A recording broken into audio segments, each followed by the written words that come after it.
نظام زندگی چل رہا ہے یہ بائی پاس MMA دور میں بنا ہے. اکرم خان دورانی وزیر اعلیٰ انہوں نے خود یہاں آ کے اس روڈ کا افتتاح کیا. آپ کی کنگ عبداللہ اسپتال کی یہ حالت نہیں تھی, اس کو سعودی عرب سے منظور کروایا کنگ عبداللہ اسپتال, ان سے تحفہ لیا. اور آپ کی یہ جو ڈگری کالج ہے یہ عام ڈگری کالج تھی, اس کو پوسٹ گریجویٹ کالج انہوں نے اپ گریڈ کیا. آپ کی کامرس کالج کو پوسٹ گریجویٹ کالج انہوں نے اپ گریڈ کیا. آپ کی اس منصورہ میں گرلز ڈگری کالج دیے اور گرد و نواح کے بہت ساری آبادیوں کے لنک روڈ اس وقت انہوں نے تعمیر کروائے پہلی دفعہ.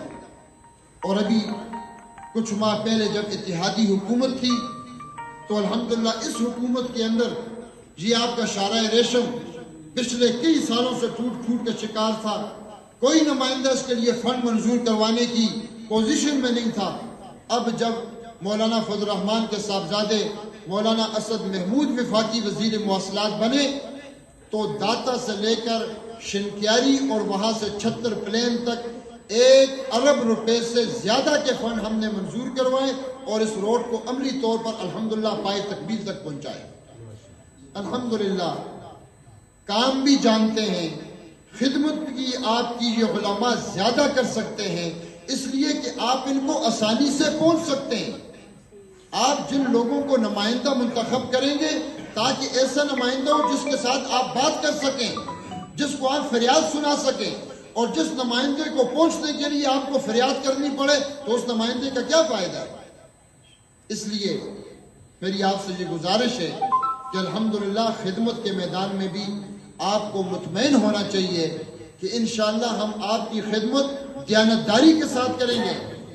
آپ کو یہ معلوم ہو کہ آپ کے اس شہر کے اندر بڑا مسئلہ قبرستان کا ہے. غریب سے غریب آدمی وہ سوچتا ہے کہ اگر میرے گھر میں میت ہوگی تو میں اس کو دفن کہاں کروں گا. آپ کو معلوم ہے 20 کروڑ روپیہ آپ کے اس مانسیرہ کے قبرستان کے لیے آیا ہوا ہے اور پچھلے 10 سال سے اس لیے وہ خرچ نہیں ہو رہا کہ ہمارے یہ نمائندے یہ چاہتے ہیں کہ کوئی ایسی جگہ ہم قبرستان کے لیے خریدیں جس میں ہمیں زیادہ کمیشن ملے.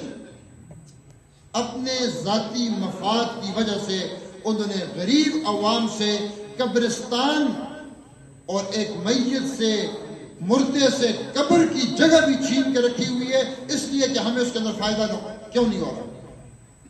اور پانی کے مسائل تو آپ سب کو معلوم ہے کتنا بڑا مسئلہ ہے اور روز اس کے لیے پروپیگنڈا اور شور تو کرتے ہیں لیکن عملی طور پر اس کے لیے کوئی کام نہیں ہو رہا. تو اس لیے میری گزارش یہ ہے کہ یہ جو آزمائے ہوئے لوگ ہیں اگر آپ نے دیکھ لیے ہیں تو اب ایک موقع یہ علماء اکرام آپ کے پاس آئے ہیں کہ اگر آپ علماء پہ اعتماد کریں گے تو انشاءاللہ سب سے بڑی بات یہ ہے آپ کا ووٹ بھی ٹھیک استعمال ہوگا. کوئی ناجائز غلط کام آپ کو ان کے گناہوں میں شریک نہیں ہوں گے. انشاءاللہ دیانت کے ساتھ کام کریں گے. آپ کے جو بھی حقوق ہوں گے انشاءاللہ ان کی ہم حفاظت کریں گے اور ان کو دیانتداری کے ساتھ آپ تک پہنچائیں گے. جو ممکن خدمت ہوگی انشاءاللہ ہم آپ کی وہ خدمت کریں گے. جی آپ سے گزارش ہے کہ ابھی 8 فروری بہت قریب ہے, چند دن باقی رہ گئے ہیں. میں آپ کا شکریہ ادا کرتا ہوں کہ آپ سب ہمارے بھائی یہاں تشریف لائے ہیں, لیکن ابھی یہ 3 دن بہت کم وقت ہے, بہت سارے لوگوں تک ہمارا پیغام نہیں پہنچ پایا. تو حق کے لیے آواز بلند کرنا یہ آپ سب کا فرض ہے.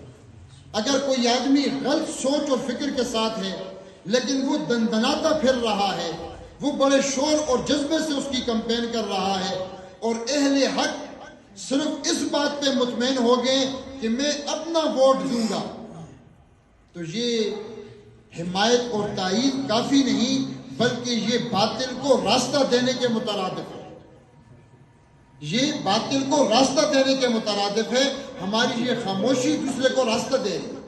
اس لیے میری گزارش ہے آخری 3 دن ہیں, آپ سب حضرات اس کمپین میں نکلیں, ڈور ٹو ڈور نکلیں, ہر گھر تک یہ آواز پہنچائیں, ہر آدمی کے ساتھ بات کریں. آپ خود نمائندہ بنیں, حق کے نمائندہ بنیں, سب کے نمائندے بنیں. انشاءاللہ ہم آپ کے ساتھ کھڑے ہوں گے. 8 فروری تک یہ امانت آپ نے سپرد کرنی ہے، اور 8 فروری کے بعد انشاءاللہ ہم آپ کی امانت کی حفاظت بھی کریں گے اور آپ کی خدمت بھی کریں گے انشاءاللہ۔